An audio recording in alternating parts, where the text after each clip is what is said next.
Xitoyning mashhur Greenleaf kompaniyasi O'zbekiston bozoriga kirib kelganiga 4 yil bo'ldi. Shu qisqa davr ichida kompaniya ekologik toza mahsulotlari bilan iste'molchilarning ishonchini qozonishga ulgurdi. Qolaversa, ko'plab ayollarning moliyaviy erkinlikka chiqishiga sabab bo'ldi.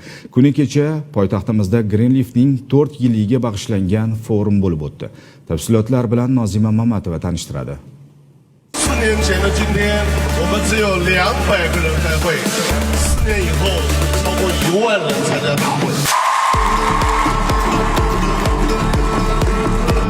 insonlarni baxtliroq, sog'lomroq, go'zalroq va boyroq qilish bu Greenleaf korporatsiyasining asosiy missiyasi. Kompaniya 1998-yilda tashkil topgan bo'lib, 18 yil Xitoyning ichki bozorida faoliyat yuritgan. O'zbekiston bozoriga kirib kelganiga esa bugun 4 yil bo'ldi. Shu qisqa davr ichida kompaniya mamlakatimizda ekologik toza mahsulotlari va zamonaviy yashil texnologiyalari bilan iste'molchilarning e'tiborini qozonishga muvaffaq bo'ldi. 中国绿叶到了乌兹别克斯坦以来， Avvalo kompaniyamizning samarali faoliyati sabab o'tgan 4 yil ichida 10 mingta ayol ish bilan ta'minlandi va yana 100 mingga yaqin oilaning moliyaviy imkoniyati yaxshilandi. Greenleaf kompaniyasida hozirda 5 mingdan ortiq mahsulot turlari mavjud. Ularning deyarli barchasidan o'zbekistonliklar foydalanib kelmoqda. Kelgusida bozor iqtisodiyoti talabidan o'rganib, qo'shimcha investitsiya kiritishni reja qilyapmiz. Ya'ni yaqin 2-3 yilda 20-30 ming balki undan ham ko'proq ayollarni ish bilan ta'minlash, qo'shimcha daromad manbaini yaratishimiz mumkin.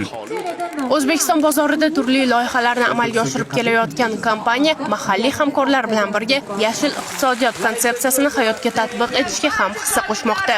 Hozirgi kunda menejer statusiga ega bo'ldim. Daromadlarga chiqdim, sayohatlarga bordim. Navoiy viloyatida yoki tartibdagi tadbirkorlik asosida Greenleaf kompaniyasining ishonchli vakili sifatida bugun reklama menejerligini yurityapman. Bu o'rinlarni yaratganligimiz sababli do'konlarda, savdo rastalarida, qolaversa xizmatlar ishonchli bo'lgan shoxobchalarimizda faoliyat yuritadilar.